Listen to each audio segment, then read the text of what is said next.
I pushed open the door of the small coffee shop beside the lakeside hotel, mostly to escape the wind that knifed through Chicago on Christmas Eve, and stepped straight into a scene that made the entire place fall silent. A security guard stood towering over a tiny girl with curls the color of wheat, her hands clutched around a muffin she had clearly not paid for. She could not have been more than 4. The guard held her by the wrist not roughly but with the kind of grip meant to make a point. The girl's face crumpled as she tried to explain something he clearly did not want to hear. I did not need context. Every head in the shop had turned toward them, some with pity, some with annoyance. The guard raised his voice. "I asked you where your mother is. If you cannot answer, I have to call CPS." The girl let out a small, trembling gasp and lifted both hands to shield her head like someone who had seen adults fight before and learned to duck. The gesture hit me harder than the icy wind outside. "Let go of her!" The words left my mouth before I had time to think. The guard snapped his head toward me. "Sir, do not interfere. This child tried to steal food." "Sit down, please," people murmured. A few glared at me as if I were making a bad situation worse. It took me a moment to understand they thought I was some stranger trying to insert myself where I did not belong. The girl looked at me with enormous frightened eyes. I crouched so we were level. "Sweetheart, where is your mom?" She shook her head, curls bouncing. "I do not know. She promised she would come right back." I got hungry. "I am sorry." The guard exhaled loudly. "That is it. I am calling CPS because this is clearly neglect." The word neglect hung in the air like a threat.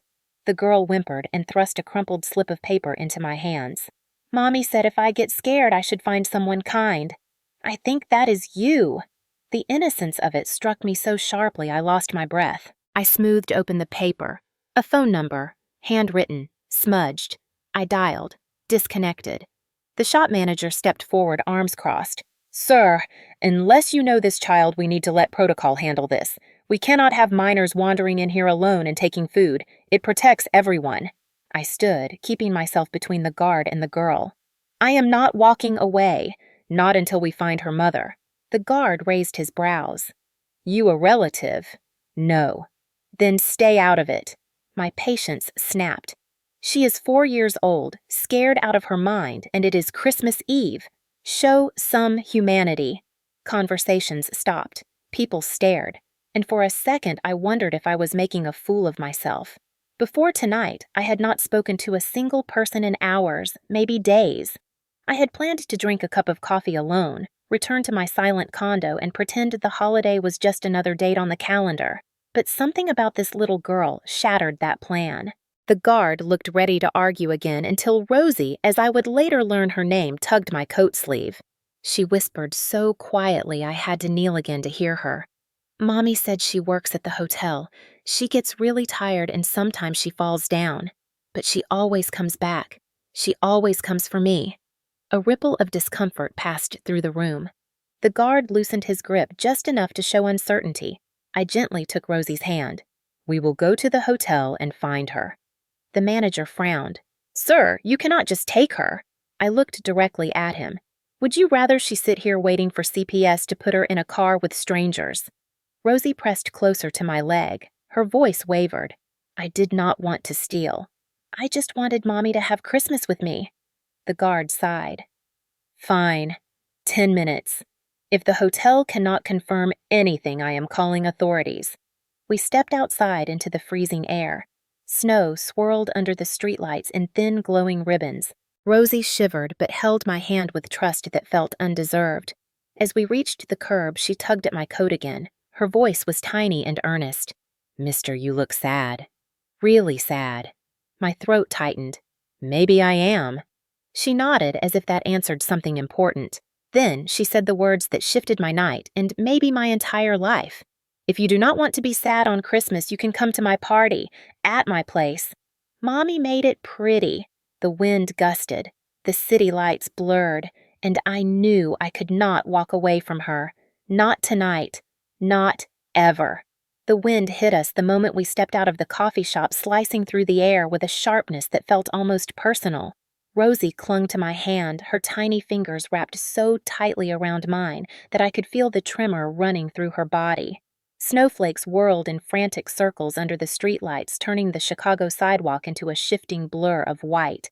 The Lakeside Hotel was only a block away, but in the thickening storm it felt much farther. As we approached the revolving doors, Rosie tugged at my coat again. "Mommy never forgets me," she said with quiet certainty, as if she needed me to believe it. "She would never leave me alone." I nodded, though my chest tightened at her faith. We walked into the lobby, warm but nearly empty, the kind of emptiness that only exists on holidays. A single receptionist sat behind the counter, her red sweater bright against the sterile decor. When she saw Rosie, her face softened with recognition. "Oh, sweetheart, you are back." Then her eyes shifted to me, wary but curious. "Can I help you?"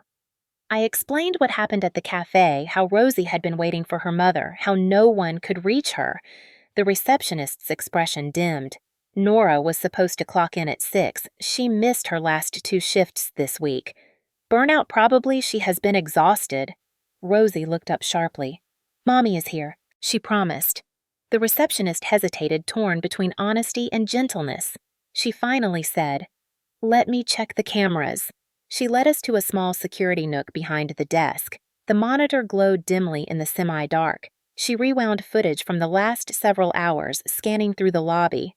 There, Nora appeared on screen, entering through the staff door at the side of the building. Her posture was unsteady. She leaned on the wall for a moment before disappearing down the hallway.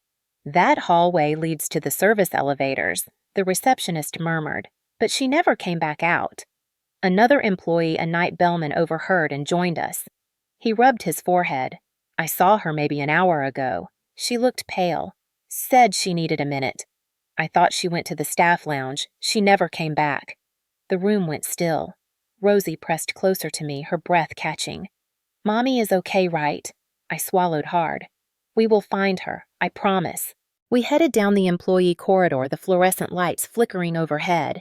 The air grew colder with each step, drafts leaking through poorly sealed doors.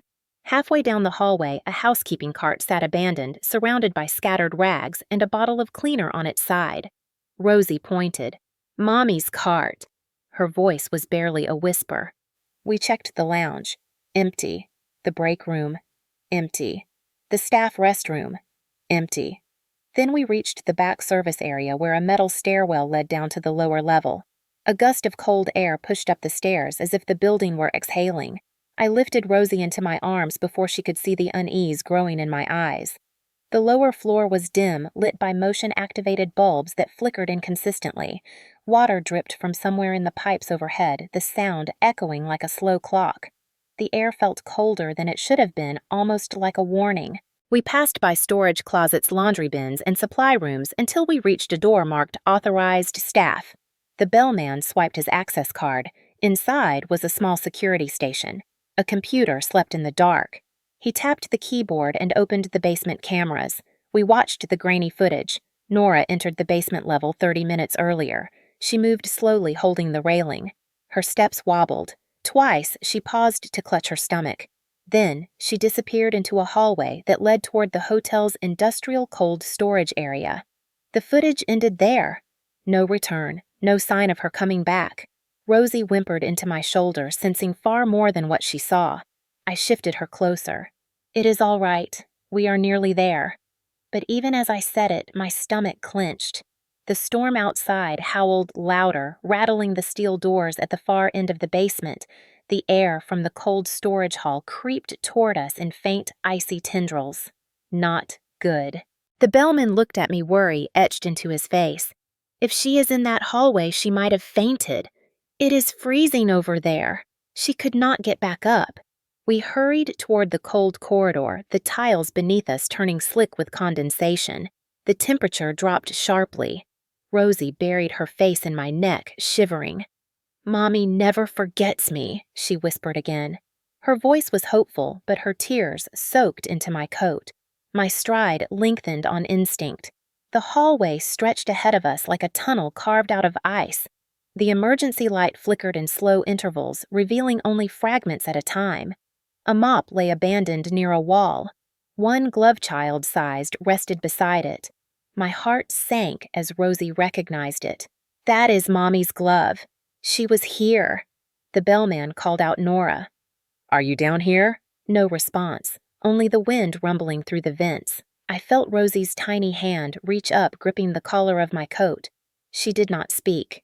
She did not need to. Her fear pulsed against my chest like a second heartbeat. We moved deeper. The cold thickened. At the end of the hallway, a closed door waited faint frost tracing its metal frame. Behind it was the cold storage. If Nora had collapsed in there, every minute mattered. I pushed the door handle. It gave a reluctant groan. Cold air poured out like a living thing.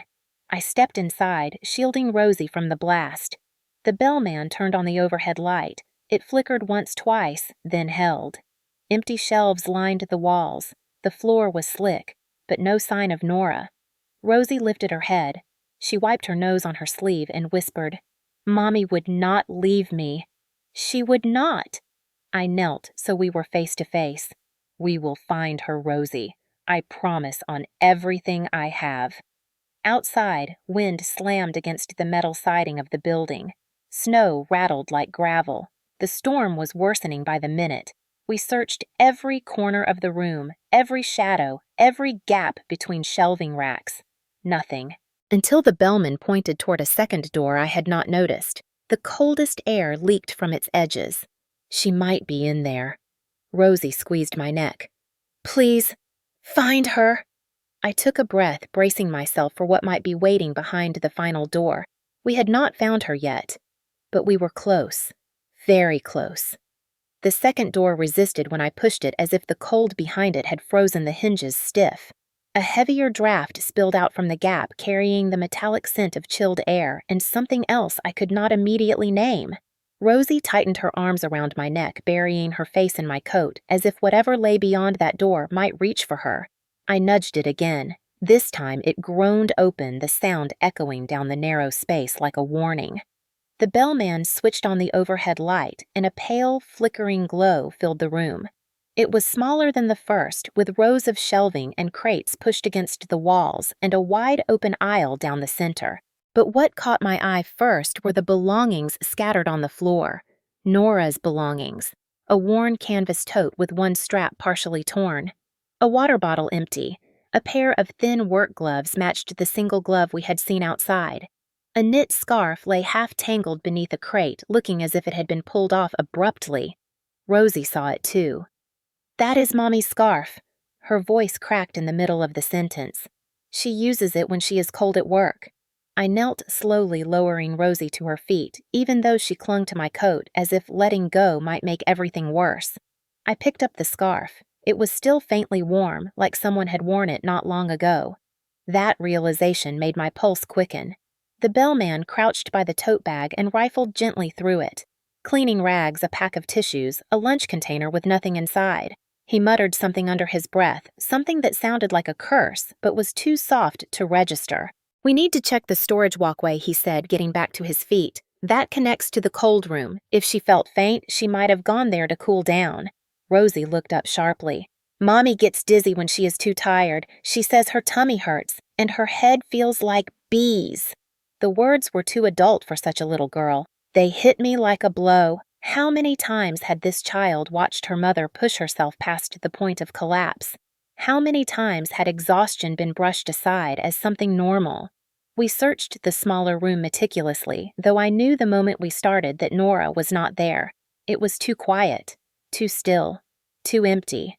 Only one place left. The walkway.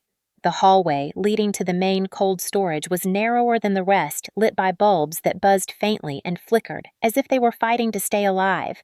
The tiles grew slicker under our shoes, a thin film of frost forming along the grout lines. The deeper we walked, the colder the air grew until every breath stung inside my lungs. Rosie held my hand again. This time, she did not ask anything, did not say anything. She simply watched the floor as if she feared what looking up might reveal. Halfway down the hallway, the bellman stopped abruptly. "Look!" He pointed to the wall. I saw a faint reddish smear against the stark white paint near the baseboard. My heart tightened. Blood. Not much, but enough to tell a story. Rosie inhaled sharply and squeezed my fingers so hard I felt her nails dig into my skin. "Mommy fell," she whispered.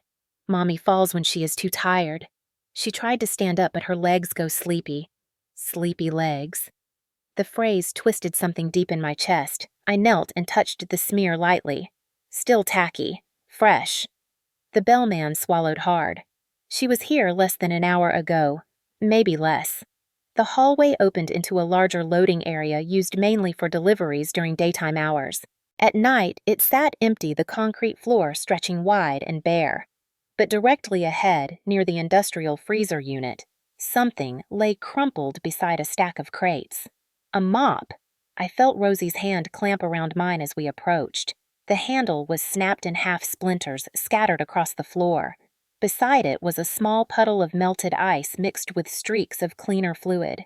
The bellman exhaled softly. She must have slipped. Or fainted. Or both. My throat felt tight. The image of Nora earlier in the hallway replayed in my mind. Her shaky steps, her hand pressed to the wall, the strain on her face, even in low resolution. Exhaustion had chipped away at her until her body betrayed her. How long had she been fighting it alone? How long had she been telling herself she could push through one more shift, one more night, one more moment? I scanned the floor again and saw marks that looked like someone had tried to steady themselves. A faint handprint, then another. Both low to the floor, as if Nora had crawled. Rosie's voice trembled. "Mommy always tries to get up, even when she falls, because she says if she does not get back up, she will lose her job." She looked up at me with eyes so wide and grief-filled that I felt something in my chest crack open. Do adults die from being tired? I crouched and pulled her into my arms. No, sweetheart. But adults get hurt when they work too hard for too long, especially when no one helps them. She pressed her ear against my chest. But Mommy helps everyone. She never asks anyone to help her.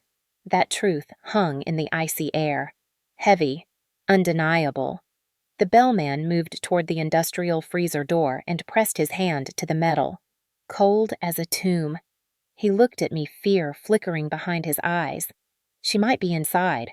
She might have passed out. Every muscle in my body tensed. The cold storage room was designed to preserve meat and dairy shipments. Temperatures dropped low enough to be dangerous for anyone trapped inside, especially someone already weak. I handed Rosie gently to the bellman. "Stay with her. Do not let her look yet." He nodded and wrapped his arms around the small girl as she buried her face against his uniform. I placed my hand on the freezer door latch. It was almost frozen to the touch. The storm roared outside, rattling the walls as if urging me to hurry. Somewhere in the back of my mind, a quiet, terrified thought whispered, "Please let her be alive." I pulled the handle. The freezer door opened with a heavy metallic groan that rolled across the narrow concrete room like thunder trapped underground. A rush of frigid air surged out, colder than anything I had felt outside, colder than any winter storm. A biting, sterile cold that stung my skin and pulled breath from my lungs. The overhead lights inside flickered once before steadying into a dim, bluish glow that made everything look half frozen in time. I stepped inside, my eyes adjusting my heartbeat, thudding in my ears. Rows of metal shelving stretched along the walls, crates stacked in uneven columns, frost clinging to the corners like crystallized cobwebs. My breath formed clouds in front of me. For a moment, I heard nothing but the hum of the cooling units. Then something else. A faint sound. A soft scraping. Or maybe a breath. I moved toward the center aisle. There, behind two crates pushed partially aside, lay a small figure curled on the icy floor. Dark hair spilled across the concrete. One arm bent unnaturally beneath her. Her shoulders barely rose with each shallow breath. Nora. She looked impossibly small in the expanse of cold steel. Her uniform jacket was thin, no match for the freezing air. Frost had gathered on the ends of her hair and on the sleeve of her shirt. Her lips had turned a pale bluish tint. Her entire body trembled in weak, uneven shivers.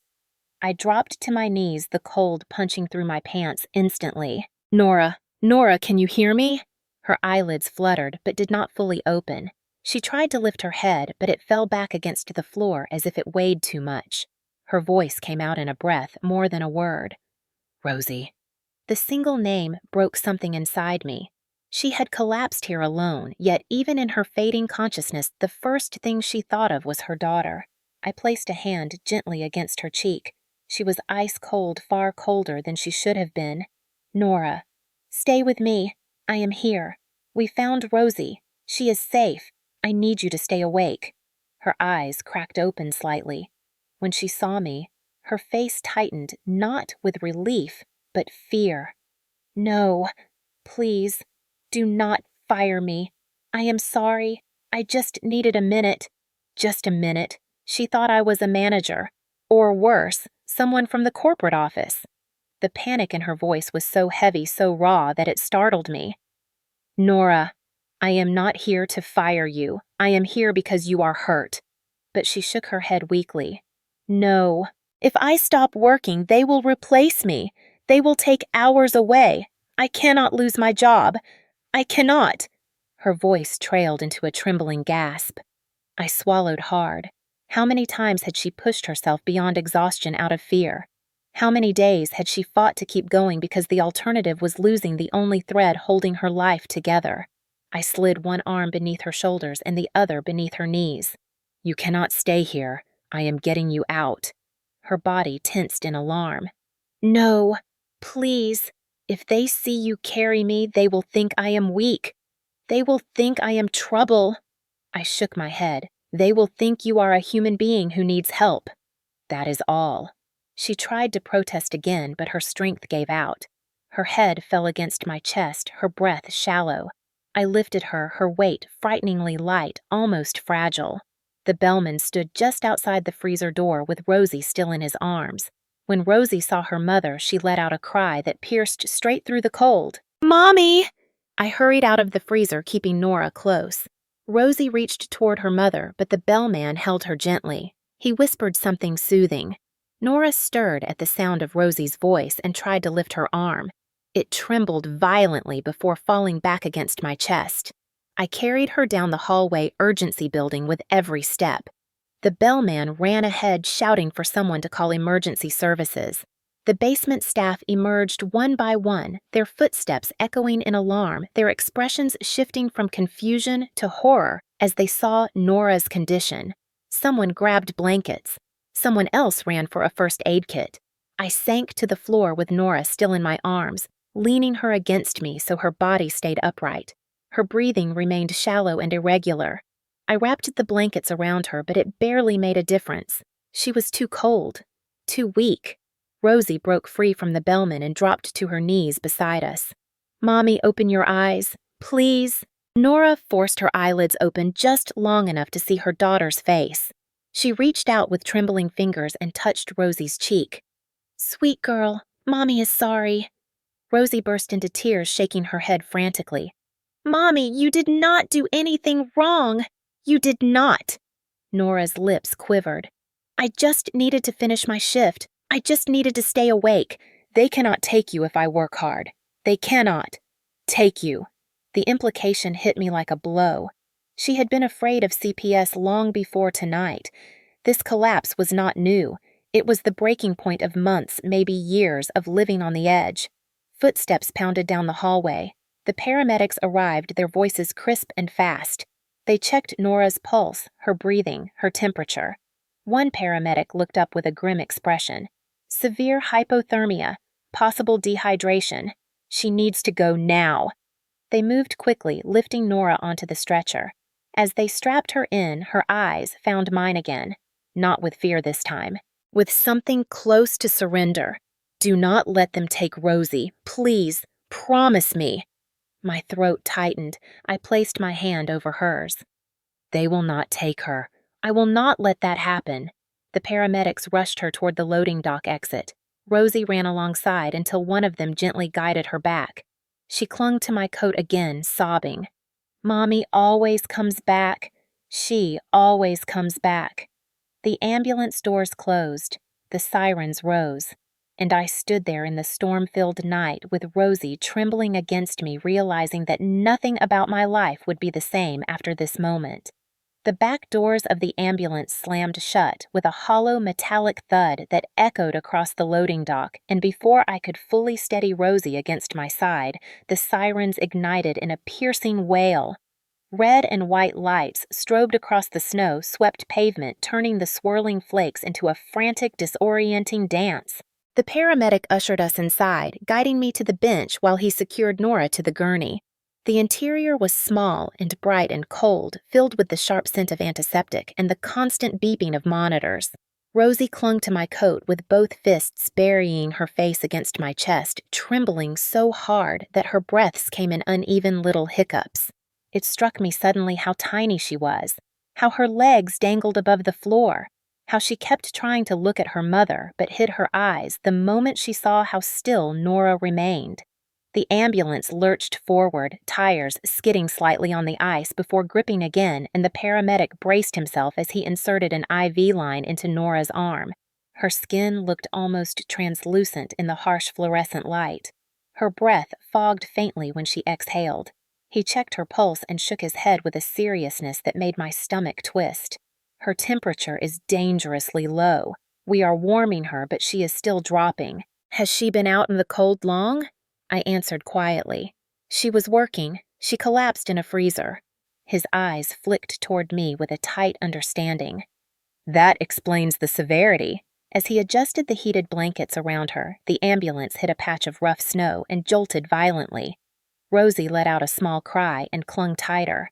I wrapped an arm around her, anchoring her against me, feeling every tremor through her small frame. "It is okay, sweetheart. I am right here." She lifted her head, her eyes wide and wet. "Is Mommy going to wake up?" Her voice cracked in the middle of the sentence. I swallowed hard. The truth was uncertain, but she needed something steady, something real. "The doctors are doing everything they can, and we are with her." Rosie sniffed and nodded, though it did little to ease her trembling. Another paramedic leaned forward from the front cabin. "Sir, are you family?" I hesitated.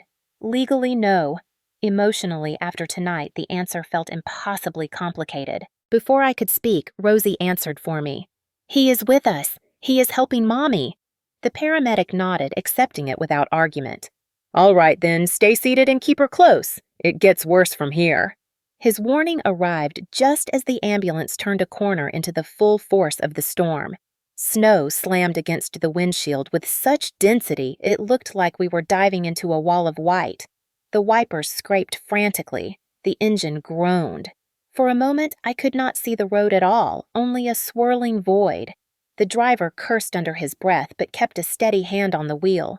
The ambulance swayed tires, slipping, regaining traction, slipping again. Rosie pressed her face into my chest, terrified. "It is loud," she whispered. "I do not like loud." I smoothed her curls with my hand, trying to hide how hard my own pulse hammered.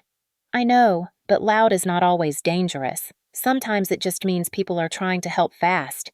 She nodded faintly, gripping my coat even tighter. Across from us, Nora's eyelids fluttered, but she did not wake. The paramedic squeezed a warm pack and placed it near her hands, then switched the heater vent toward her. He checked the monitor again. "Oxygen level is low, blood pressure dropping. Dehydration is severe, possibly anemia." He paused before adding, "Her body has been under stress for a long time." It did not sound like he was only talking about tonight. The ambulance hit another deep rut, and the whole vehicle pitched to the right. I grabbed the railing above my head with one hand to keep myself steady while holding Rosie with the other. The siren continued its long, desperate cry, muffled by the storm. For a moment, the paramedics exchanged a look that made my chest tighten. Even they were worried. Nora's breathing turned shallow again, each inhale a weak tremor. The paramedic leaned over her, speaking softly, though she might not hear him. "Stay with us, Nora. Keep breathing. You have someone who needs you." His eyes flicked toward Rosie. The little girl tightened her grip around me and whispered in a trembling voice, "She is trying. Mommy always tries." The vehicle shook again, but this time it felt different. Slower. more controlled. The paramedic glanced toward the front windshield and let out a breath. "We are arriving." The blinking red lights reflected off a wall of glass doors as the ambulance backed into the emergency bay.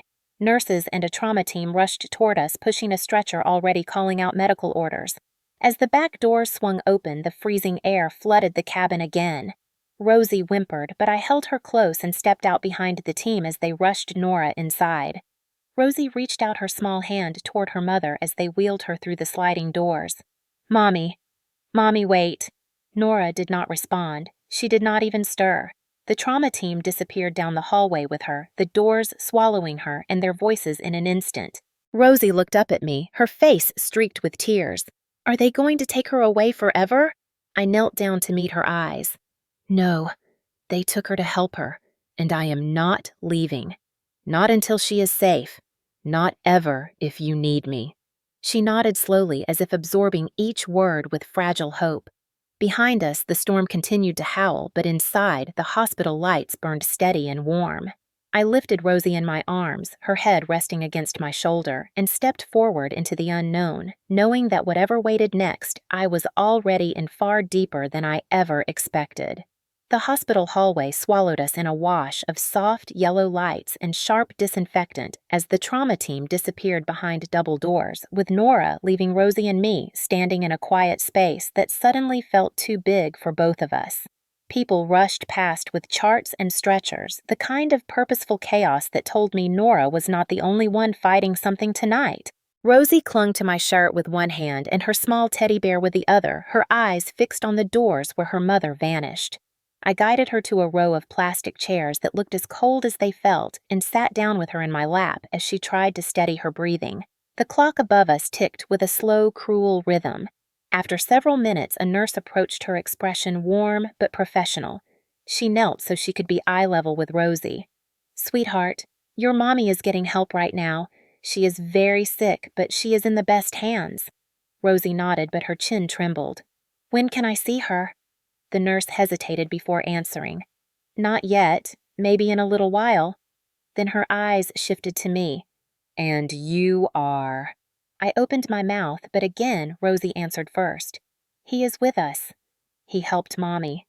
The nurse studied me like she was mentally filing that away. After a moment, she said, "A social worker will come speak with you shortly. It is standard in cases involving minors when a parent is admitted alone." I felt Rosie flinch against me, and I smoothed her back gently. Social worker did not surprise me. I had heard enough from the paramedics to know that tonight was not just a medical emergency. It was a potential crisis for Rosie, too. A tall man in a burgundy sweater approached after about 10 minutes. His badge read Child and Family Services. His voice was soft, but practiced. "I am here to gather information so we can ensure this little one is safe and supported." He glanced at me. "And to understand your role in all this." Rosie squeezed my coat tighter, so I kept my voice steady. "I found her alone at a cafe. She was trying to get food for her mother who had collapsed at work. I brought her here when we found Nora." The social worker nodded slowly, assessing both of us. "Has the child been left alone before? Does the parent have stable housing? Does she have support?" Rosie looked up quickly, fear flashing across her eyes. "Don't take me away. Mommy tries really hard. She works all night. She just got tired. Please." Her voice cracked and broke apart. My jaw tightened, but I stayed calm for her sake. The social worker softened a little at Rosie's panic. "No one is here to punish anyone. We only want to understand the situation." He turned to me again. "You said she collapsed on the job." "Yes. She is working too many hours. She is underfed, exhausted, and afraid of losing her job." He nodded again, writing something down. Then he looked at Rosie. "And how long since you ate, sweetheart?" Rosie curled into me instinctively. "I do not know. Mommy said she was going to bring dinner from the hotel, but then she did not come back." The social worker took a quiet breath as he noted that. Hunger, unstable adult supervision, medical emergency. All things that could trigger a state investigation. I felt Rosie trembling harder, so I put a hand over hers to steady her. The social worker straightened. "When your mother wakes, I will be speaking with her. We will also need to learn about your living situation." Rosie pressed herself even closer. We have a room. It is small, but it is ours. Mommy makes it pretty. I thought of the storage unit, the string lights the crates used as tables. My heart tightened. The social worker nodded faintly, but I could guess what he was thinking. This was complicated. A doctor in navy scrubs walked toward us, then pulling up a chair. She had the calm, no-nonsense tone of someone who dealt with emergencies daily. I am Dr. Vasquez. I am caring for Nora. She looked at Rosie first. Your mommy is resting. She is safe. Rosie whispered, Is she awake? Not yet, sweetheart. But she is stable. That word seemed to ease something inside Rosie. Stable. I exhaled too. Then the doctor faced me. Nora collapsed due to a combination of exhaustion, dehydration, anemia, and prolonged exposure to cold. Her body has been under tremendous stress for a long time. I nodded slowly. Is she going to recover? With rest treatment and actual nutrition, yes, but she cannot return to the same conditions. It will happen again. She paused, and next time could be worse. Rosie curled her fingers into my coat again, absorbing every word. Can I stay with her tonight? She asked. The doctor softened. Soon, but she needs to rest without stimulation. You can see her when she wakes. The doctor left, and Rosie leaned her forehead against my chest. I do not want Mommy to wake up alone. I stroked her hair gently. She will not be alone. I promise. Rosie whispered something I could barely hear. Mommy says people like us are invisible. I shook my head slowly. Not to me. A sudden commotion came from down the hall. A nurse calling code something I could not make out. A stretcher being rushed. Rosie clutched me tighter. After a tense minute, the noises faded and quiet returned, though neither of us relaxed. The social worker rose and said, When Nora wakes, we will need to evaluate her ability to care for Rosie, and we may have further questions for you. He looked at me pointedly, not unkind, but clearly aware that a stranger stepping into this situation was unusual. Understandable. I nodded. I want whatever is best for her. Rosie whispered fiercely. I am safe. I am safe with Mommy. The social worker gave a small nod, but did not write anything this time. He left us alone in the waiting area. Rosie tucked her head under my chin. Her breath was warm through my shirt. For a while, neither of us spoke. Snow fell in thick sheets outside the tall windows, blurring the world into a white haze. Finally, Rosie whispered, Are you staying? Yes, as long as you want me to. She nodded and closed her eyes. She believed me. That belief landed deep in my chest, heavier than anything I had carried in years. When the doctor finally allowed us to see Nora, it was only for a brief moment. She lay curled slightly on her side, the thin hospital blanket rising and falling with shallow breaths. Her skin looked drained of color and her lips were cracked, but she was alive. Rosie climbed onto the edge of the bed, carefully touching her mother's arm as if it might break. Mommy, she whispered, her voice soft as falling snow. I am here. Nora stirred, her eyelids fluttering, and for a second her gaze met mine with confusion that quickly twisted into shame. I am so sorry, she mumbled, as if apologizing for collapsing, for being poor, for being human. You do not need to apologize, I said quietly. You are safe now. She closed her eyes again, exhausted beyond conversation. The doctor signaled that we needed to let her rest, and Rosie and I stepped back out into the cold night air. Minutes later, the hospital door sliding shut behind us. The snow had thickened into a soft curtain that turned the city into a world of muted lights and muffled sounds. Rosie held my hand tightly, her little boots tapping the sidewalk with a kind of determined purpose. Can we go home now so I can make it pretty for Mommy again? My heart clenched. I had seen where they lived.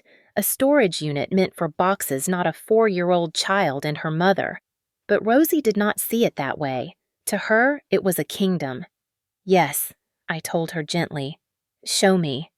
She led me across icy streets and through the dim edges of an industrial strip until we reached the familiar metal door.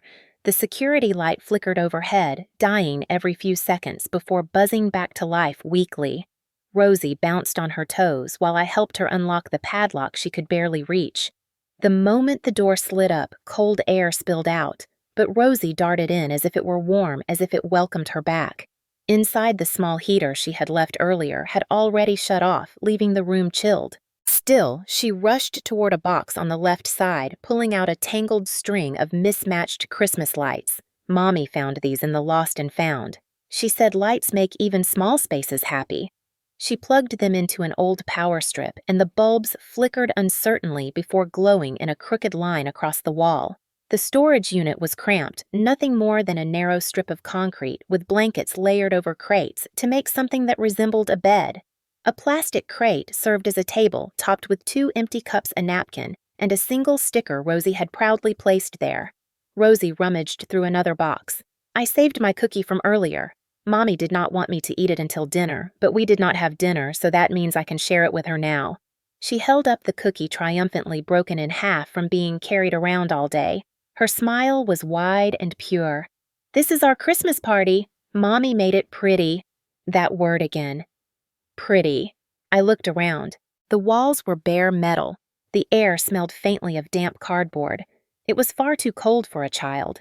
And yet here was Rosie beaming beneath a strand of blinking lights she believed transformed the world. She set the cookie halves on the crate table and tugged at my coat. You sit here. I will turn on the music. Music. I blinked. She tapped her little worn-out teddy bear. He can sing if we squeeze him just right. She hugged the bear tightly, and its internal speaker crackled before letting out a distorted jingle tune. She swayed proudly. Mommy and I dance to this sometimes so we do not feel cold. I swallowed the tightness rising in my throat.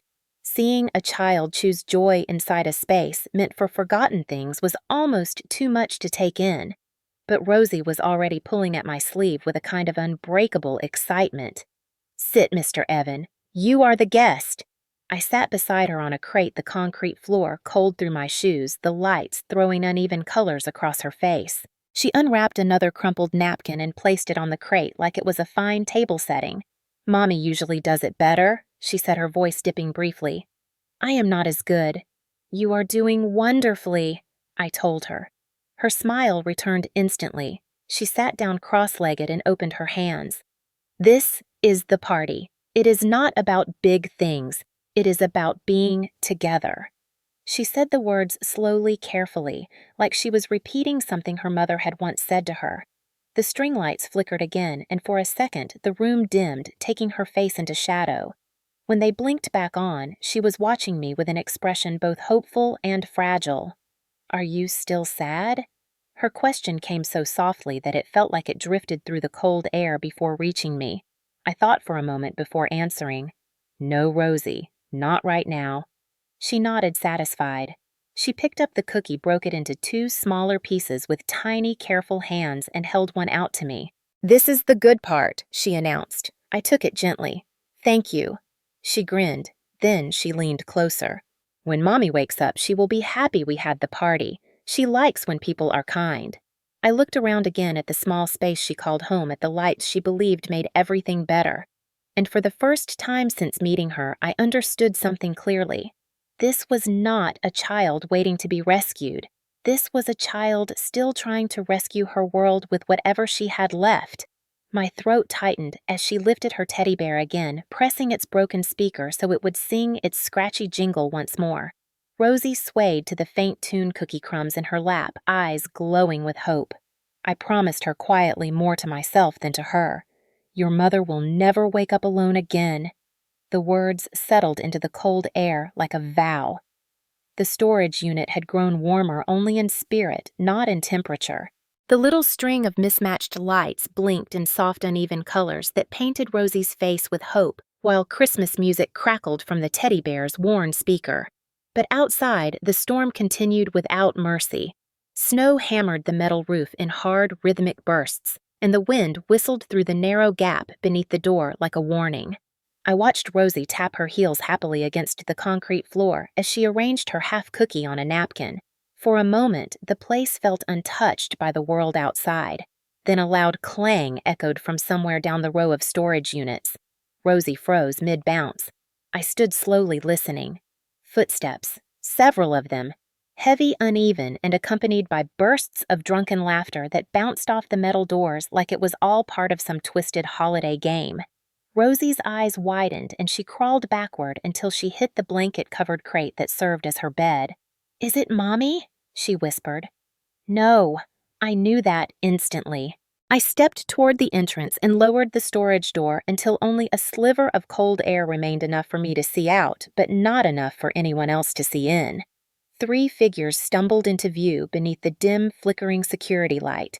Young men in their late teens or 20s, jackets open, despite the freezing night beer bottles dangling from their fingers. Their voices carried a harsh, careless edge. One laughed loudly. Another kicked a stray cardboard box, sending it sliding across the concrete. Then, one of them noticed the lights inside the unit. "Hey, look at that! Someone decorated, real festive." He tapped his friend and they wandered closer. I stepped back quickly, easing the metal door down another inch. Rosie hid behind my leg, clutching her teddy bear so tightly that its little head bent sideways. She whispered, "Mr. Evan, what do we do?" I crouched to her level. "Stay behind me." No sound, no movement. Her eyes shimmered with fear, but she nodded. The footsteps circled closer. One man jiggled a nearby padlock. "Anyone home?" he shouted. "Christmas party in the storage hall." His friend snorted. "Bet it is some homeless junkies, or one of those families camping out. Chicago's full of them." A bottle shattered against a metal door, and Rosie flinched so hard the teddy bear slipped from her hands. It hit the floor with a soft thud. The distorted jingle tune played a few warped notes before dying. That tiny sound was enough. The men turned toward our unit. What was that? Something's in there. Probably rats. No man that was like a toy or something. They stepped closer, shadows stretching across the concrete like grasping fingers. I placed my hand on the metal door, ready to shove it down completely if needed, but I also knew that if they heard Rosie cry, they might not leave. She looked up at me, trembling, her whisper barely audible. "Mommy would be scared." I nodded once. "Not you. Not tonight." I stood tall and slid the door upward only a few inches. Enough for my face to be visible, but not the child behind me. The cold air rushed in like a slap. The tallest man stopped squinting. Well, look at that. We got company." "Evening," I said calmly. The real kind of calm that comes from knowing someone small is depending on you. He took a swig of his beer and wiped his mouth with the back of his hand. "You having fun in there? Looks like the deluxe suite. Perks of poverty and all that." His friend joined in with a mocking laugh. "Housekeeping must be on vacation." I did not blink. "Move along." The tall man cocked his head. "Oh, come on. It is Christmas Eve. We are just spreading holiday cheer." I stepped forward until only inches were between us. His breath smelled of alcohol and cheap cigarettes. He tried to smile wider, but it faltered when he realized I was not intimidated. My voice stayed steady. "Walk away."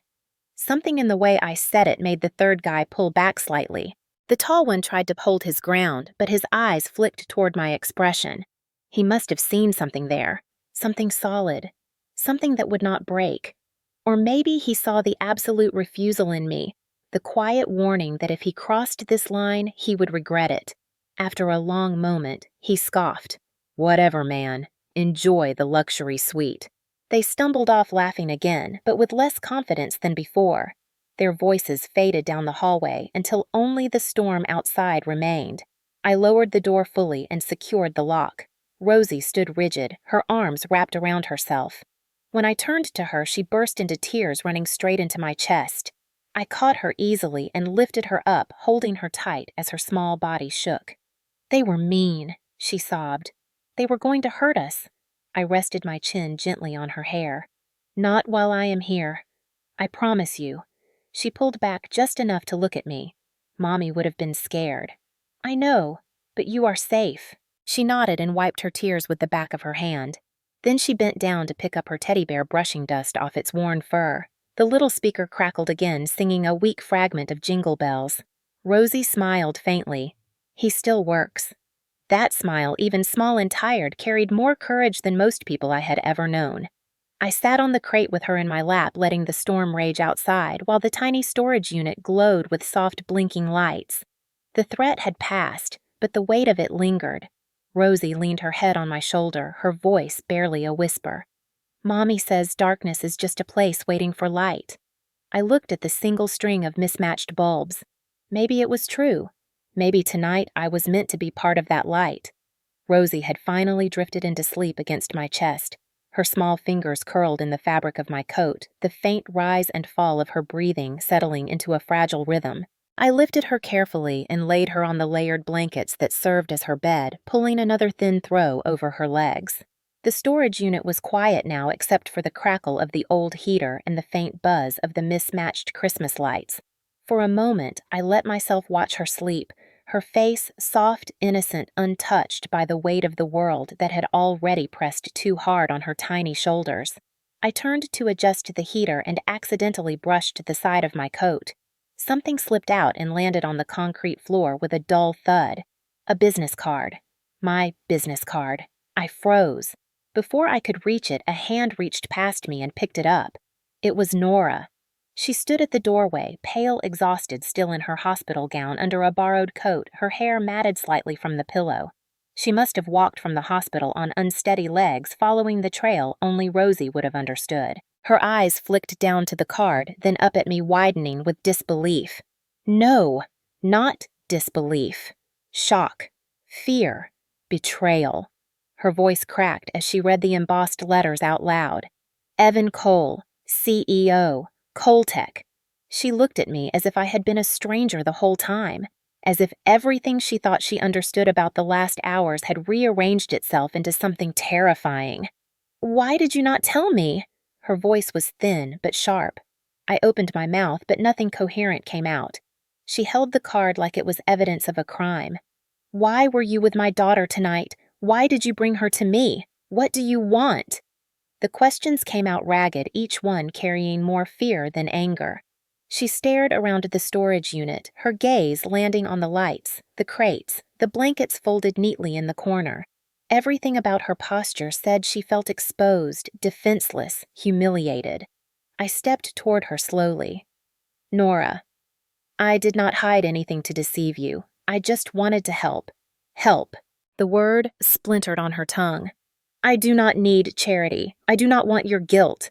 Her voice rose but broke mid-sentence. I reached out instinctively, but she stepped back, shaking her head. Do not. You do not get to touch this part of my life. You do not get to walk into it with your money and your solutions and act like you understand. I let my hand fall, not offended, but weighted with the truth she deserved to say. She glanced at Rosie still sleeping, unaware of the storm around her. My daughter already has too many people deciding things for her. Too many people with power telling us what we are allowed to have. Her breathing grew uneven, and she pressed a hand to the wall for balance.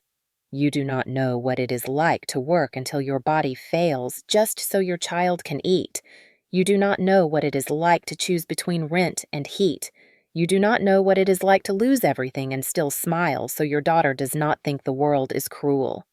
I swallowed hard. You are right. I do not know those things, but I do know what it feels like to lose trust. I know what it feels like to have everything that mattered to you ripped apart by someone who used your life for their gain. She flinched her eyes, flicking away for a second. But I kept going, my voice low. And tonight, when your daughter walked up to me, she did not see a CEO. She saw someone sad, someone lonely, someone she thought needed kindness. Nora closed her eyes tight, as if the words hurt more than she wanted to admit. When she looked at me again, her voice trembled. I cannot owe you anything. I cannot let Rosie think someone rescued us. I built everything I could for her, even this. She gestured at the small space, the blankets, the lights, the crate table. There was no bitterness in her voice, only pride and heartbreak. I nodded slowly. This is not about me rescuing you. I know. She waited, guarded. I took a breath, steadying my voice. Tonight was the first time in months I felt human again, because of Rosie, because of you. Nora blinked hard, her eyes glistening. Do not say things like that. You do not know me. Maybe not, but I want to. Her breath caught. Silence filled the space, thick with tension, confusion. something tender wedged between two people who barely knew each other but had collided in a night that felt too big to ignore. Then she whispered the words that cut deepest. Power scares me, Evan. People with power use it. They take, they control, they pretend kindness so they can own something later. I shook my head. I do not want to own anything. I just want to understand. Her eyes darted back to Rosie, still small and sleeping under the dull glow of mismatched bulbs. When she spoke again, her voice was almost a plea. If you stay in our lives, it cannot be because you feel sorry for us. It cannot be because you need to feel like you did something good. It has to be equal. It has to be real. I held her gaze without wavering. Then, let it be real. She inhaled sharply like she was bracing for impact. I do not trust easily. I know, and I do not fall in love with potential. I know that too.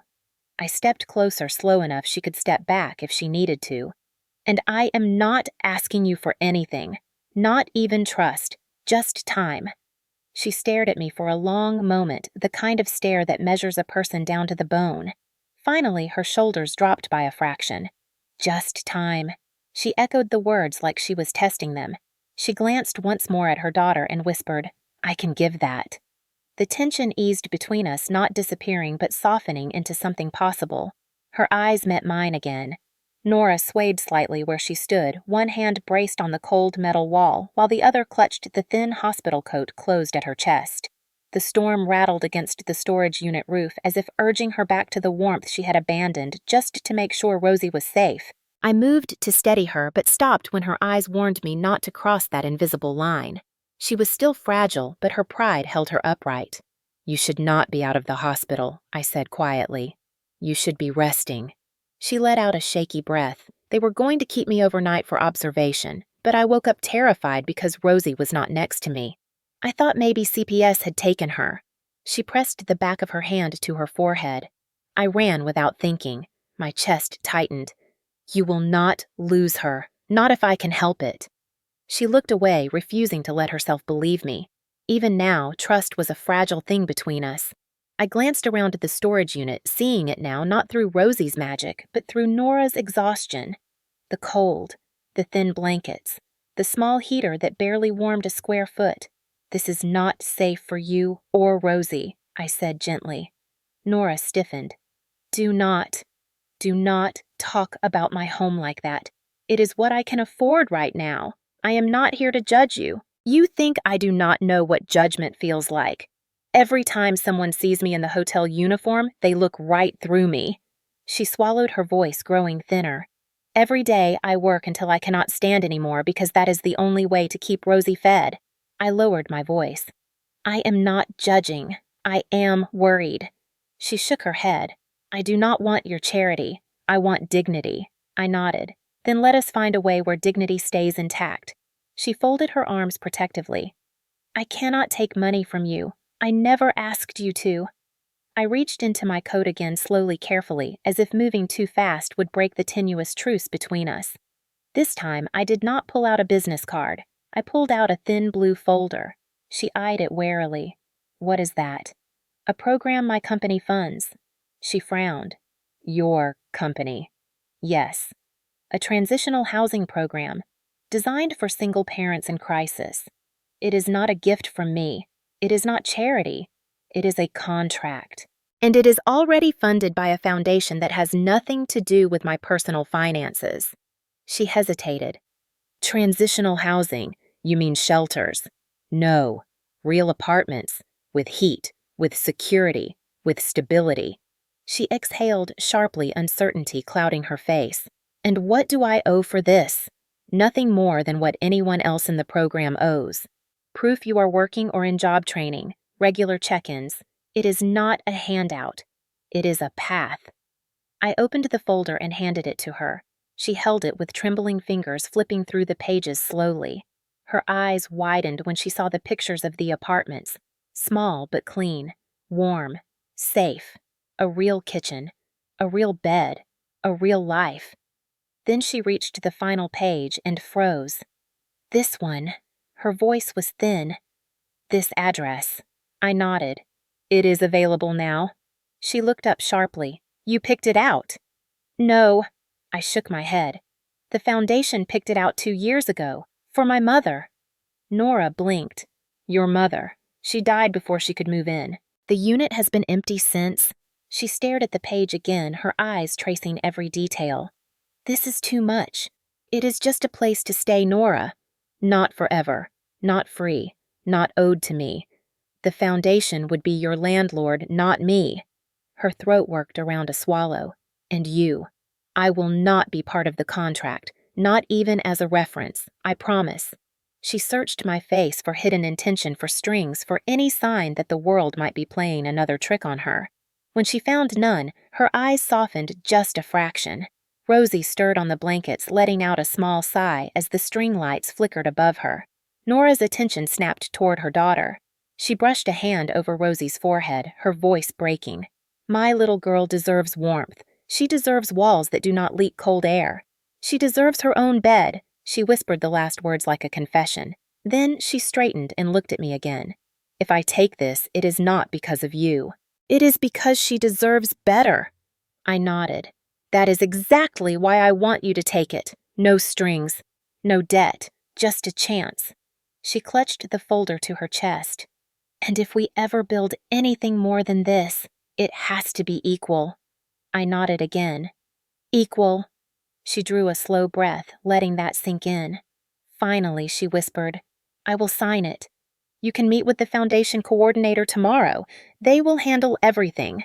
She nodded, her knees wobbling slightly as reality began to settle around her.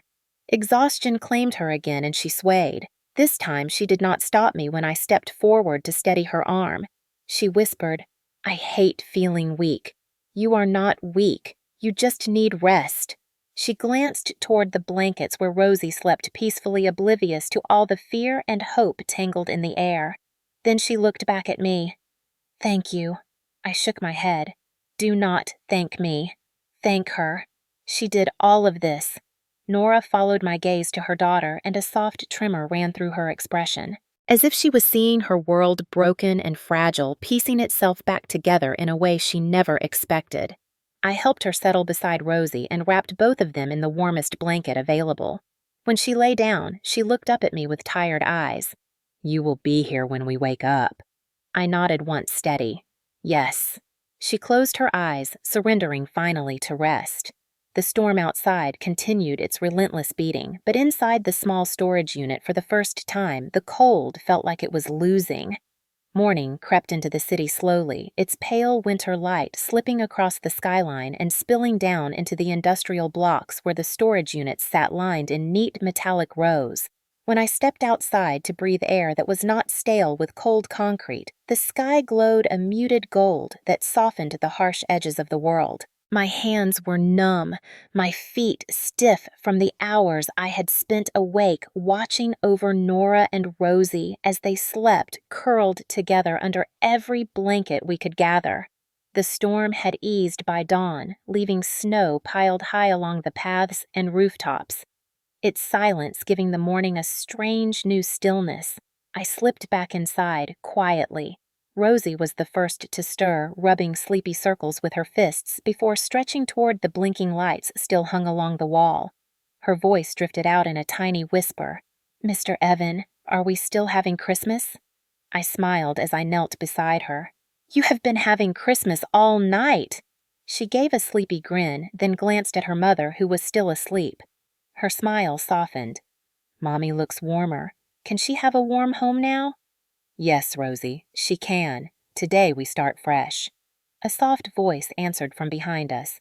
Today we do.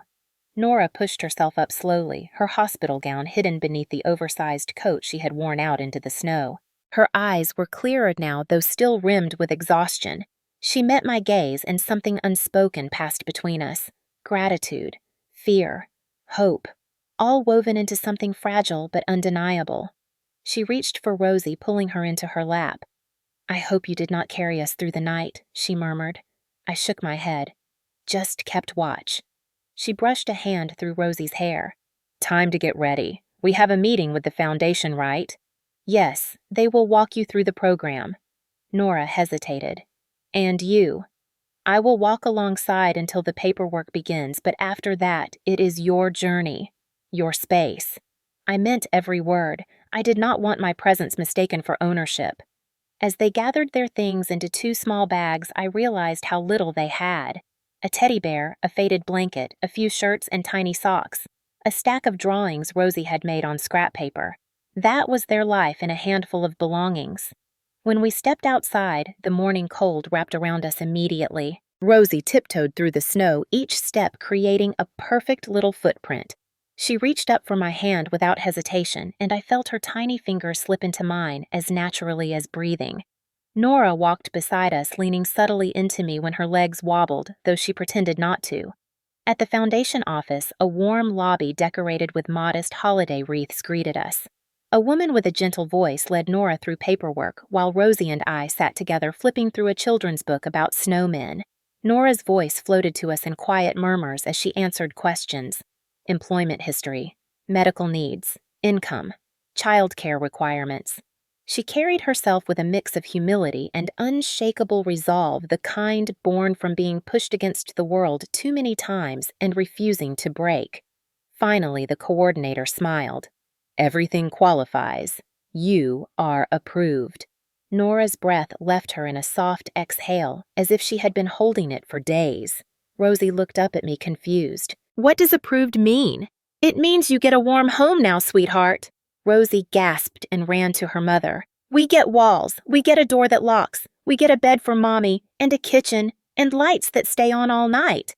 Nora laughed, the sound raw but full. Yes, baby, we do. When we arrived at the apartment later that afternoon, snow still clung to the window frames, but the inside was bright and warm. Sunlight stretched across polished floors, and a small kitchen gleamed with quiet promise. The living room held only a single couch and a few empty shelves, but to Rosie, it might as well have been a palace. She darted from corner to corner, touching everything with wonder. We have hot water. Look, Mommy, look! There is a real stove. She pressed a button and the oven light flickered on. We can make pancakes. Nora stood in the doorway, one hand covering her lips. Tears blurred her eyes as she scanned the space. She whispered so softly, I barely heard her. My daughter will grow up warm. Rosie ran into her arms. Mommy, this is our home. Nora hugged her tightly, burying her face in the little girl's hair. Then she looked at me, truly looked. Not with fear, not with suspicion, but with something I had not yet seen from her. A beginning. Not a thank you. Not a debt. A beginning. Over the next weeks, our lives intertwined in ways none of us planned but all of us needed. I helped Nora fill out applications for hospitality training courses, which she completed online at night after putting Rosie to bed. She studied with fierce determination, reclaiming the future she had once been forced to abandon. Rosie visited my office every Thursday. She marched past assistants and analysts with her backpack bouncing and her teddy bear tucked under her arm. She barged into my meetings with drawings she insisted were important. Executives who once saw me as an untouchable figure now greeted her with waves and smiles as if she ran the company more effectively than I ever had. Ever. And maybe she did. Nora found part-time work at a local cafe while enrolling in a hotel management program. She carried herself differently now, shoulders back, eyes forward, the weight of survival replaced by the momentum of possibility. And somewhere along that path, my own life began to shift too. I found myself skipping high-stakes corporate dinners so I could help Nora with her assignments. I left the office early to walk Rosie to preschool on snowy mornings. The board noticed. Investors noticed. Even the media began whispering about changes in leadership tone. But none of that mattered compared to hearing Rosie call out for me after school or watching Nora smile when she finally understood a concept she had struggled with. These two people who had nothing to do with my world somehow became the center of it. And then one morning, as I prepared for another board meeting, I made the decision that had been unraveling inside me for weeks. I stepped into the office, opened the laptop, and began drafting my resignation as CEO. Nora deserved a life not overshadowed by my power. Rosie deserved a father figure who was not chained to a corporate throne. And I deserved, maybe for the first time, a life I could live honestly. When I finished the letter, I felt lighter, quieter, more certain than I had ever felt in any boardroom. That evening, as Rosie built a tower of blocks in her living room and Nora cooked pasta on her new stove, she looked at me from across the room. "Something is different," she said. "You seem lighter." "Maybe I am." She held my gaze for a long moment. "Whatever comes next, Evan, it has to be equal." I nodded. Equal. And for the first time, I felt like it truly could be.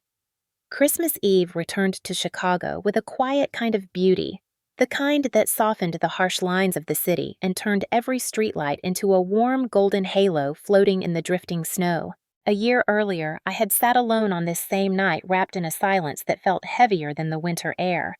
Tonight, as I walked along the sidewalk toward the cafe where everything had changed, the world around me glowed with color and sound, and for the first time in years, I felt like I belonged to it. When I reached the corner, I saw them through the cafe window. Nora was seated at the small table near the frosted glass, her coat draped neatly over the back of her chair, her pale hair braided loosely over one shoulder. She wore the soft, blush-colored scarf Rosie had begged me to buy because she said it matched her mommy's smile. Nora's smile had grown fuller over the months, warmer, more unguarded, and seeing it now stirred something deep inside my chest. Rosie stood on her chair beside her, chattering excitedly about the ornaments she had seen on the walk over. She pointed out the window the moment she spotted me, her tiny finger tapping the glass. "Mommy, Mr. Evan is here." Nora turned, and the moment our eyes met, the noise of the city seemed to slip away.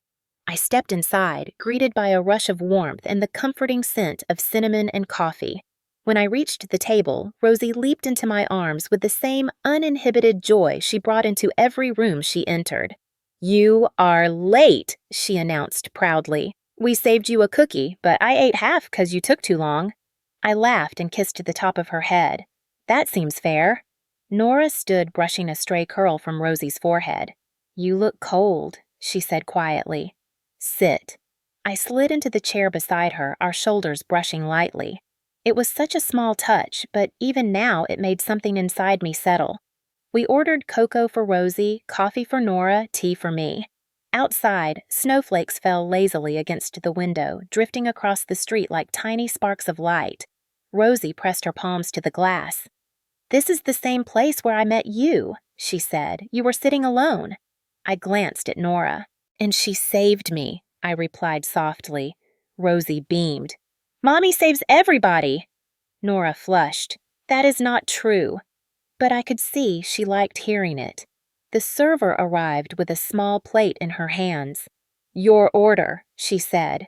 Rosie gasped. "Is that my present?" The server nodded.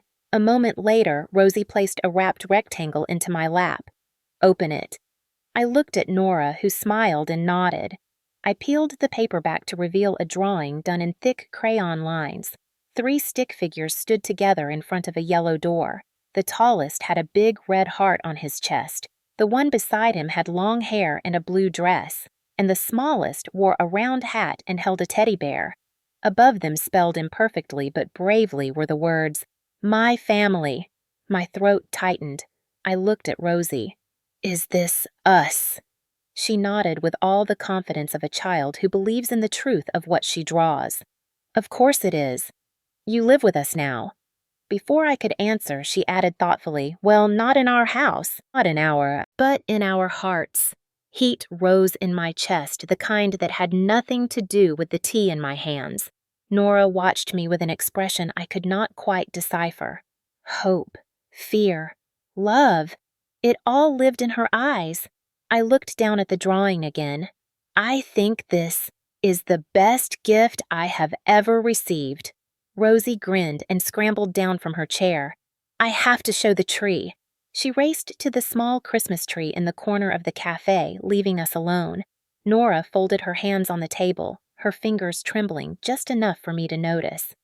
"Evan," she said softly, "you have done so much, more than I ever could have imagined." I reached for her hand, covering it gently. "You have no idea what you have given me." She looked up sharply, her eyes shimmering in the glow of the lights. Her lips parted, but no words came. The moment was so delicate I could feel it pulse in the air between us. I stood slowly. Nora's eyes widened as I walked around the table and knelt beside her. Her breath caught and her hand flew to her mouth. Evan! I reached into my pocket and pulled out the velvet box I had carried for weeks. When I opened it, the small diamond inside caught the reflection of the cafe lights, sending tiny sparks dancing across her face. Nora Lane. I said, my voice steady but my chest trembling with every beat. A year ago, I walked into this cafe feeling like my life had ended, and then you and Rosie saved me. You showed me what love looks like, what home feels like. You gave me a family. I took her hand gently. I do not want a life without you, without both of you. Will you marry me? She stared at me, tears spilling silently down her cheeks. Her lips trembled. Yes, she whispered the word breaking open like a burst of light. Yes, Evan. Yes. I slipped the ring onto her finger and she leaned down, pressing her forehead to mine as her shoulders shook with joy. Rosie sprinted back toward us and froze when she saw me kneeling. Mommy! Did he drop something? Nora laughed through her tears. No, sweetheart. He asked me a question. Rosie's eyes widened. Did you say yes? Nora cupped her daughter's cheeks. Yes, baby, we are going to be a family. Rosie let out a scream so joyful that several customers laughed and clapped. Then she threw her arms around both of us at once. I get 2 Christmases now. I stood and scooped her up, holding her between us as the cafe filled with applause and the warmth of strangers sharing a beautiful moment. Outside, snow drifted softly through the air. The same city that once swallowed me in loneliness now glittered like a promise. I looked at Nora, her hand in mine, the ring catching the golden light. I looked at Rosie giggling into my shoulder, and for the first time in my life I knew with absolute certainty that I was exactly where I was meant to be. Sometimes a story finds us at the exact moment we need it most, and if you stayed with Evan, Nora, and little Rosie until now, maybe a part of their journey echoed something inside your own heart. Maybe you have known loneliness during holidays that were supposed to feel warm. Maybe you have carried a quiet grief or a disappointment you never said aloud. Maybe you have spent years giving everything you had to others, wondering if anyone would ever show up for you in return. Their story is not just about Christmas or chance encounters or sudden miracles. It is about the small and brave choices we make when life feels heavy, the choice to keep going, the choice to believe again, the choice to open the door when hope knocks softly instead of loudly. Evan thought his life was over the moment he was betrayed. Nora thought she had failed as a mother because her circumstances were hard. Rosie thought the world was big and cold until she saw kindness in the eyes of a stranger. And then everything changed, not through grand gestures, but through the simple truth that we become stronger when we let our lives touch each other. If watching this story warmed something in you or reminded you of the power of gentleness, know that you are not alone. You are part of a community here, a place where stories are not just told, but lived, felt remembered. Every time someone watches one of our stories, every time someone leaves a comment about a moment that moved them, every time someone says, "This made me feel something again," you help keep this space alive. Maybe tonight, as you sit wherever you are holding memories of people you loved and lost. Maybe you are wishing for a second chance with someone. Or maybe you are hoping for a beginning you never thought you would have. That is why we tell these stories. Not to escape life, but to remind ourselves that even in the quiet, even in the broken pieces, even in the seasons where the world feels too heavy, love has a way of finding us again. And if you felt that tonight, even for a moment, I hope you will stay with us. I hope you will join this growing family of people who believe in healing and kindness, in the possibility that tomorrow can look different from yesterday. You can subscribe not because you owe us anything, but because you deserve more nights like this one. Nights where a story lifts you up, holds your heart gently, and reminds you that there are still good people in the world. And if someone came to mind while you were watching someone who has been carrying their own quiet battles, consider sharing this video with them. Sometimes one story is enough to help someone breathe a little easier. Sometimes it is enough to help someone believe again. And finally, before you go, take a moment to ask yourself a simple question. What does home mean to you now? Not walls or roofs or rooms, but the people, the memories, the moments that light up your life from the inside. For Evan, home became a little girl with a drawing and a woman who learned to trust again. For Nora, home became safety and warmth and a future she never thought she could build. For Rosie, home became the laughter she shared with the two people who loved her most. And for you, maybe home is closer than you think. Thank you for spending this time with us, for listening with your heart open, for allowing this story to walk beside you tonight. Until the next chapter, stay warm, stay kind, and never stop believing that the best parts of your story may still be waiting just ahead.